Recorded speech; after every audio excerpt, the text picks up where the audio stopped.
Now we are going to study introductory macroeconomics, chapter 10, government budget. Okay, part second.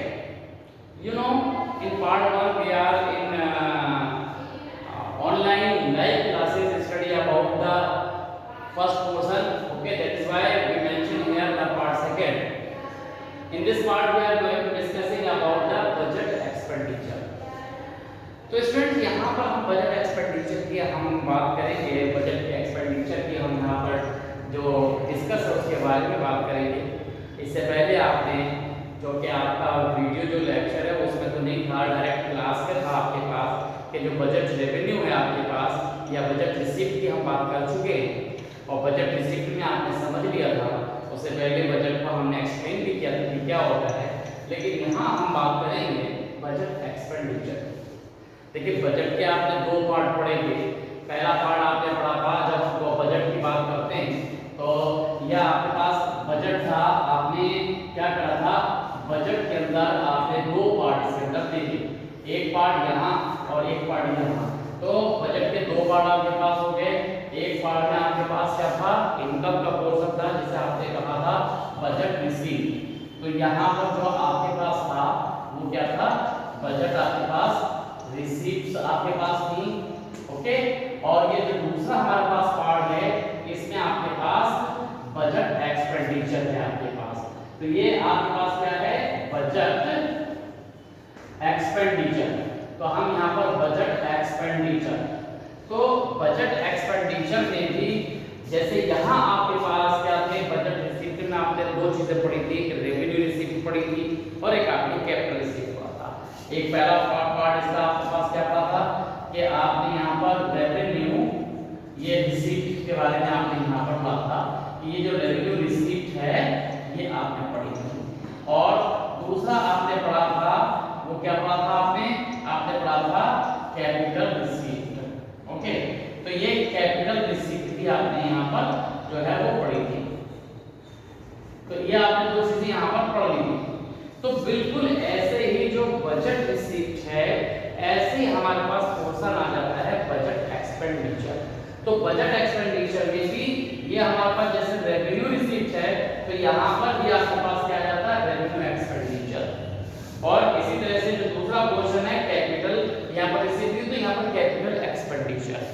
तो बिल्कुल आपको इसी तरह से जब हमने यहाँ पर क्या लिखा है बजट एक्सपेंडिचर, तो ये बजट एक्सपेंडिचर का जो पोर्शन है बजट के अंदर जो हमारे पास है हम उसे यहाँ डिस्कस कर रहे हैं। तो ये आप थोड़ा समझ लें कि ये किस तरह से हमारे पास है। तो ये जो हमारे पास पोर्शन है वो आपको अच्छी तरह से समझना है। देखिए कैसे आप इसे समझते हैं, कैसे आप इसे करते हैं। तो यहाँ पर सबसे पहला जो हमारे पास जो पोर्शन है बजट एक्सपेंडिचर, या हम बजट एक्सपेंडिचर की बात कर रहे हैं तो इसमें पहला जो पोर्शन आपके पास आता है इसे आपने क्या रखा, रेवेन्यू एक्सपेंडिचर। तो हमारे पास क्या होता है, रेवेन्यू एक्सपेंडिचर। तो ये से आप पहले यहाँ समझ लीजिए कि रेवेन्यू एक्सपेंडिचर आपके पास क्या है। जैसे आपके पास रेवेन्यू जो आपके पास रिसीप्ट थी उनको हमने किससे शो किया था, तो आपके पास जो टर्म थे, एक आपके पास क्या था जिसे आप बोलते हैं कि लायबिलिटी, एक आपके पास लायबिलिटी थी आपके पास। ओके, और जो दूसरा था आपके पास वो था एसेट्स। तो एसेट्स के बेस पर हम क्या करते थे, इसे डिफाइन करते थे। वही चीज हम यहाँ पर भी लेंगे कि रेवेन्यू अगर एक्सपेंडिचर है तो ये एक्सपेंडिचर कौन सा है। रेवेन्यू एक्सपेंडिचर आप समझिए अच्छी तरह से कि रेवेन्यू एक्सपेंडिचर गवर्नमेंट का वो एक्सपेंडिचर होता है जिसे आप बोलते हैं कि गवर्नमेंट का ये रूटीन खर्चा है, डेली खर्चा है। और इस खर्चे में मतलब आप ऐसा समझ लीजिए कि चाहे जितना वो खर्च करते चली जाए लेकिन उसकी जो लायबिलिटी है वो कभी भी रिड्यूस नहीं होगी। मतलब आप पहले समझ लीजिए कि गवर्नमेंट का काम होता है कि जो खर्चा है वो करे, तो आप खर्चा करें तो जो रूटीन खर्चे आपके पास रहते हैं जिसमें आप समझ लीजिए क्या होता है कि जो सैलरी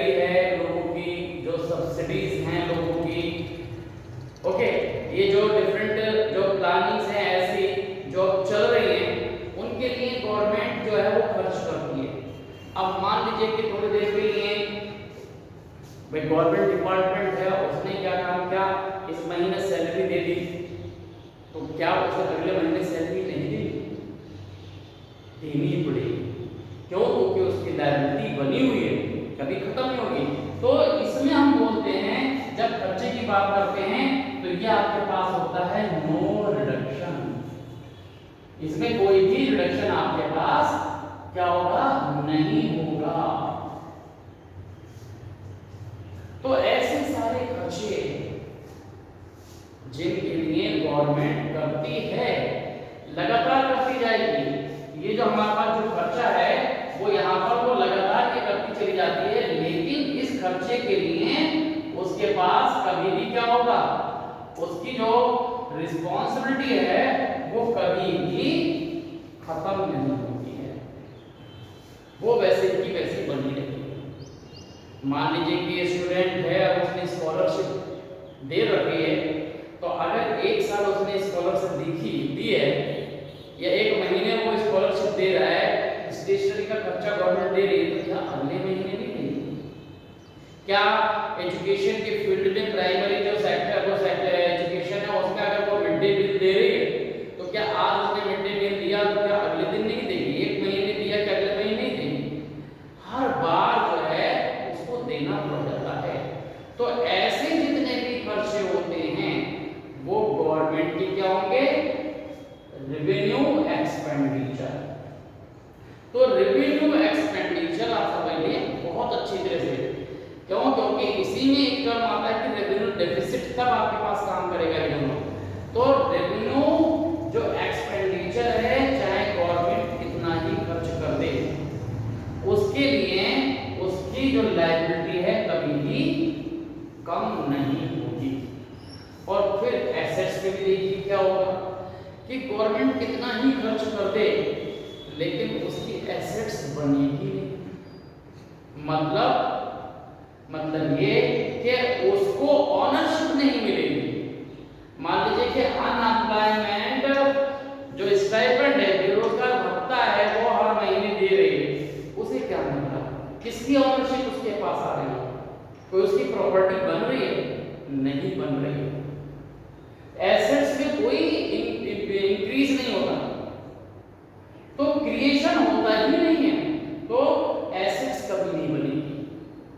तो इस तरह से हमारे पास क्या होता है कि ये गवर्नमेंट के वो खर्चे हैं जिनके लिए गवर्नमेंट की लायबिलिटी कभी कम नहीं होगी और जो एसेट्स है वो कभी बढ़ेगी नहीं। जैसे आप क्या करते हैं, आपके गार्जियन होते हैं ना, अगर वो आपके लिए मान लीजिए डेली बेस पर आपकी पॉकेट मनी देते हैं, तो वो आज उन्होंने पॉकेट मनी दे दी, कल पॉकेट मनी दे दी, उन्हें क्या देना? उन्हें कुछ नहीं मिला, तो आपको खर्च कर रहे हैं। तो पॉकेट मनी भी इसी तरह का खर्च है अगर इंडिविजुअल में देखा जाए। और आप डेली क्या करते हैं, उस पॉकेट मनी को यूज कर लेते हैं, तो कोई प्रॉपर्टी उसकी नहीं बनती। लेकिन ये आप समझ लीजिए इसी तरह का खर्चा गवर्नमेंट का भी होता है कि वो खर्च करती चली जाती है लेकिन उसकी कोई प्रॉपर्टी नहीं बनती, उसमें कोई इंक्रीज नहीं होता है। ऐसा नहीं होता कि उसकी एक इंडस्ट्री है तो दूसरी इंडस्ट्री बन जाएगी, नहीं बनेगी। इसमें रेवेन्यू एक्सपेंडिचर है। तो गवर्नमेंट जो रेवेन्यू एक्सपेंडिचर है are those expenditure of government for that the liabilities for government no reduce, there is no reduction and no creation in assets. तो एसेट्स बढ़ती नहीं है, लायबिलिटी कम होती नहीं है, तो ऐसी जो इनकम जो एक्सपेंडिचर है वो रेवेन्यू एक्सपेंडिचर। तो यहाँ पर लिख सकते हैं हम नो क्रिएशन। देखिए ये आपके पास नो क्रिएशन, इसमें कोई भी क्रिएशन नहीं होता। तो इस तरह से हमारे पास क्या होगा कि ये आपके पास क्या हो जाता है, ये गवर्नमेंट की ऐसे आपके पास क्या है खर्चे हैं जिनके लिए उसकी जो है लायबिलिटीज कभी भी कम नहीं होगी। तो ये आपको अच्छी तरह समझ में आ गया। तो इसमें एग्जांपल के लिए आपके पास क्या हो गया, सब्सिडीज आपके पास हो गई, सैलरीज आपके पास हो गई, स्कॉलरशिप आपके पास हो गई, या अनएम्प्लॉयमेंट टैक्स आपके पास जो एक्सपेंडिचर है वो आपके पास हो गया, विडो पेंशन हो गई, ओल्ड एज पेंशन हो गई। ये सारे जो वेलफेयर के काम होते हैं जो गवर्नमेंट करती है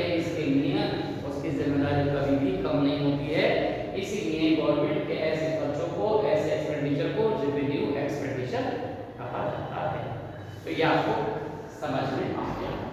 अब दूसरा जो हमारे पास पॉइंट आता है जिसे हम बोलते हैं कैपिटल एक्सपेंडिचर। अब जरा कैपिटल एक्सपेंडिचर को भी आप समझ लीजिए। तो कैपिटल एक्सपेंडिचर आपके पास क्या होता है?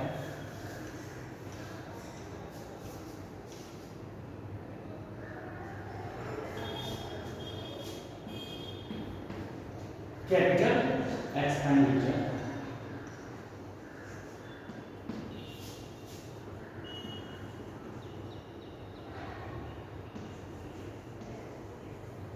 कैपिटल एक्सपेंडिचर ये भी आप समझ लें।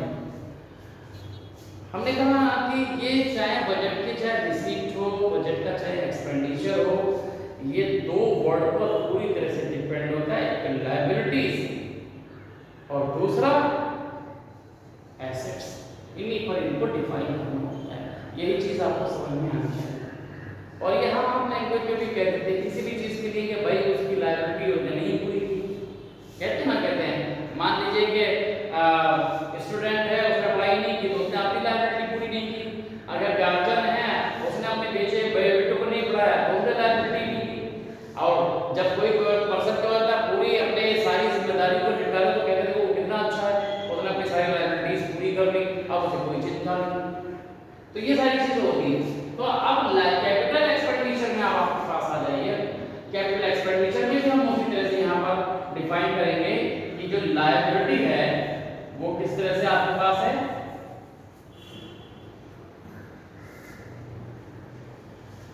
देखिए लायबिलिटी, तो लायबिलिटी में रिस्पांसिबिलिटी कह सकते हैं, जिम्मेदारी कह सकते हैं, उत्तरदायित्व कह सकते हैं। तो लायबिलिटी, देखिए कैपिटल एक्सपेंडिचर का मीन आप समझ लीजिए खर्चा तो है, लेकिन ये खर्चा कैपिटल कैसे होता है? तो कैपिटल जो बोल आ जाता है, कैपिटल का मतलब है कि इसमें क्या हो रहा है, लायबिलिटी रिड्यूस हो रही है, यानी जिम्मेदारी किसी की कम हो रही है। ऐसे खर्चे को हम क्या कहेंगे कि वो लायबिलिटीज। अब मान लीजिए कि क्या होता है, आपके गार्जियन ने आपको पढ़ा दिया, उनकी एक लायबिलिटीज कम हो गई। ओके, अब उन्हें क्या करना है, मकान बनाना है, ये उनकी दूसरी लायबिलिटी है। तो अब अगर वो बना दिया तो एक लायबिलिटी उनकी और पूरी हुई। अगर उन्हें क्या करना है, अपने बेटे की मतलब शादी करानी है तो ये उनकी एक जिम्मेदारी है, एक लायबिलिटी उनकी। अगर वो पूरी कर दी तो उनकी वो भी लायबिलिटी कम होगी। ऐसे गवर्नमेंट के पास होती है कि गवर्नमेंट की जो एक्सपेंडिचर है वो खर्चा है कि जिसके लिए गवर्नमेंट की लायबिलिटी रिड्यूस होती है। फॉर एग्जांपल, अभी गवर्नमेंट की जिम्मेदारी है कि आपके इस मौजूदा रीजन में आपका इंजीनियरिंग कॉलेज नहीं है, आपका मेडिकल कॉलेज नहीं है। अगर ये सब चीज नहीं है तो इसका मतलब है कि यह होनी चाहिए। यहाँ पर क्या है, गवर्नमेंट की जिम्मेदारी है कि वो मझौला में एक जो है मेडिकल इंस्टीट्यूट खोले। अगर यहाँ नहीं खुला हुआ है तो उसकी लायबिलिटी है। अब वो क्या करे, यहाँ पर उसने मेडिकल कॉलेज बनवा दिया। फॉर एग्जाम्पल, कि मझौला रीजन में एक मेडिकल कॉलेज उसने यहाँ पर क्या किया, ओपन कर दिया। तो अब ओपन करने पर क्या खर्च तो किया उसने। अब मान लीजिए कि उसने 50 करोड़ रुपए लगाए और यह एक बड़ा एक मेडिकल कॉलेज खोल दिया, तो 50 करोड़ रुपए उसने खर्च किए। लेकिन ये खर्च करने पर गवर्नमेंट को क्या मिला, एक मेडिकल कॉलेज मिला, उसकी ऑनरशिप उसको मिली। यानी इसका मतलब कि गवर्नमेंट की एक लायबिलिटी पूरी हुई कि मझौला में एक मेडिकल कॉलेज जो नहीं था वो उसने बना दिया। तो गवर्नमेंट के पास एक क्या आ गया, ऑनरशिप आ गई। तो ये इस तरह की जो एक्सपेंडिचर की हम बात करेंगे जिसमें लायबिलिटीज क्या होगी, वो तो इसमें क्या होता है, रिड्यूस। तो हमारे पास जब भी इस तरह का खर्चा होगा, ओके, तो ये आपके पास क्या होगा, रिड्यूस हो जाए, लायबिलिटी में रिडक्शन आ जाए, रिड्यूस हो जाए, तो वो आपके पास आ जाएंगे कैपिटल एक्सपेंडिचर। किसमें, इसको रिड्यूस किए या इसका इसमें आप रिडक्शन कर दीजिए तो वो आपके पास क्या हो जाएगा। इसी तरह से हम यहाँ कहेंगे कि ये आपके पास क्या हो जाएगा, रिडक्शन। तो ये रिडक्शन कहो या आप इसके अंदर ये कहो कि वो रिड्यूस हो गई,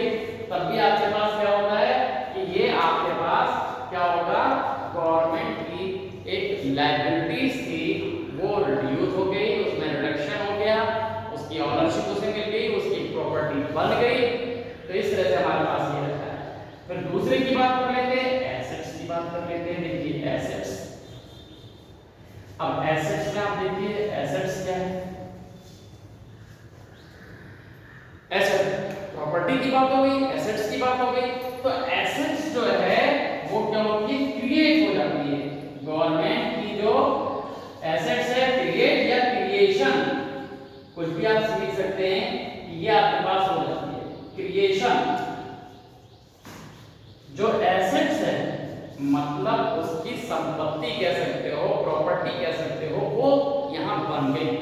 जब यहां पर एसेट्स बन गई तो इसे हम कहेंगे कि गवर्नमेंट की एक प्रॉपर्टी हो गई। अब गवर्नमेंट को क्या करना है, उस पर मालिकाना अपना हक रखना है और ऐसे उसके पास आ गई। तो इस तरह हमारे पास क्या होता है, जैसे क्या होगा, जैसे हमने यहाँ एग्जांपल दिया था कि मेडिकल कॉलेज यहाँ बन गया, तो मेडिकल कॉलेज बनने से गवर्नमेंट की एक एसेट्स हो गई। यहाँ पर हाईवे नहीं बना था तो हाईवे बना दिया, तो यह हाईवे जो है उसकी एक एसेट हो गई।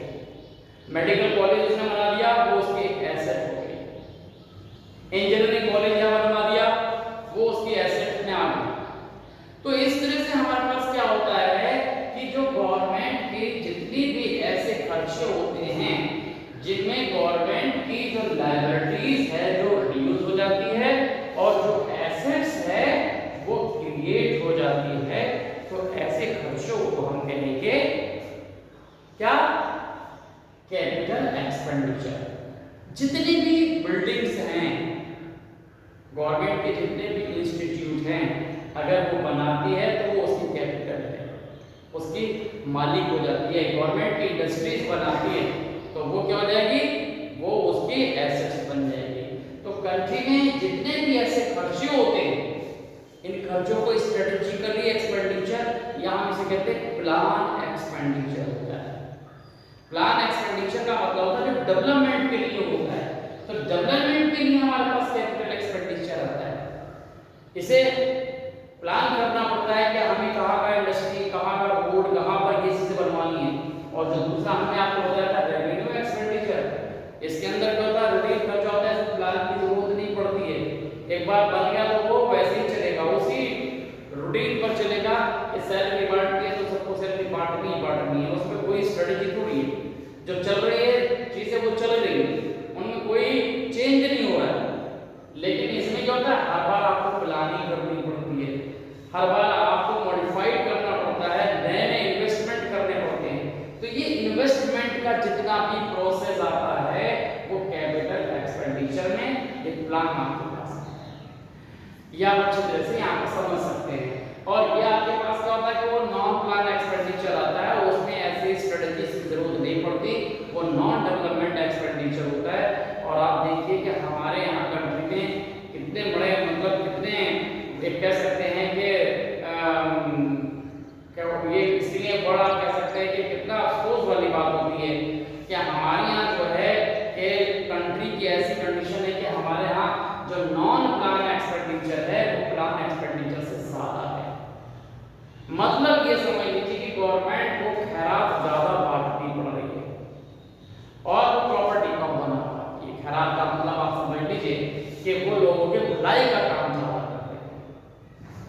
अभी आप ये देखें कि अभी हाल फिलहाल में आप देखिए कि ये जो खर्चे हैं उसे करने पड़ते हैं, जो क्या होता है जिससे कि उसको क्या है, वेलफेयर ही मिलती है, केवल वेलफेयर की बात है, उसे वेलफेयर देनी पड़ रही है। अभी आप वैक्सीनेशन का आप देखिए, गवर्नमेंट को क्या मिल रहा है, गवर्नमेंट को क्या, कुछ नहीं मिल रहा, उसे केवल इतना मिल रहा है कि जो उसकी पॉपुलेशन है वो कहीं सेव हो रही है, वो लोगों की भलाई कर रही है, क्योंकि उसने यहाँ का जो लोगों का प्रोटेक्शन है वो उसने अपने मैनिफेस्टो में डिक्लेयर कर रखा है, इसलिए उसे काम करना पड़ रहा है। तो इस खर्च से क्या है, लोगों को हेल्थ मिल रही है। ओके, तो यहाँ पर वो खर्चा कर ही रही है, लगातार खर्च कर रही है, जब तक कि सारा काम नहीं होगा वेलफेयर काम करते रहेगी।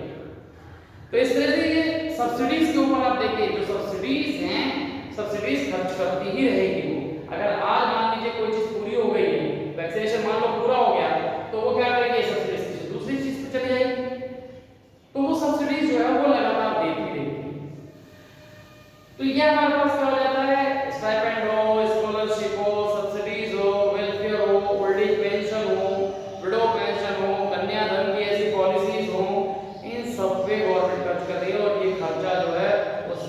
इन्वेस्टमेंट से ज़्यादा हो जाता है तो डेवलपमेंट कम हो जाता है। तो कंट्री में अगर ये इन्वेस्टमेंट का कैपिटल एक्सपेंडिचर ज़्यादा हो जाए तो डेवलप अच्छी तरह से वो एक्सेलरेट का मतलब वाइब्रेंट जिसे बोलते हैं, एकदम तेजी से डेवलपमेंट बढ़े। लेकिन ऐसा होता नहीं क्योंकि हमारी कंट्री में अगर हम देखें तो प्लान एक्सपेंडिचर कम है और नॉन प्लान एक्सपेंडिचर ज़्यादा हो जाता है। हमारे बजट के अंदर इस तरह की कंडीशंस देखने को मिलती है। तो ये आपको समझ में आ गया कि बजट एक्सपेंडिचर आपके पास क्या है। फिर इसके बाद जो कॉन्सेप्ट आपके पास आता है बजट डेफिसिट का, ओके, तो वो हम आपको नेक्स्ट वीडियो में आपको समझाएंगे, या फिर जो ऑनलाइन क्लास आ रही है उसके अंदर आपको हम लाइव क्लास जो है आपके पास उसमें हम उसको डिस्कस करेंगे। ओके।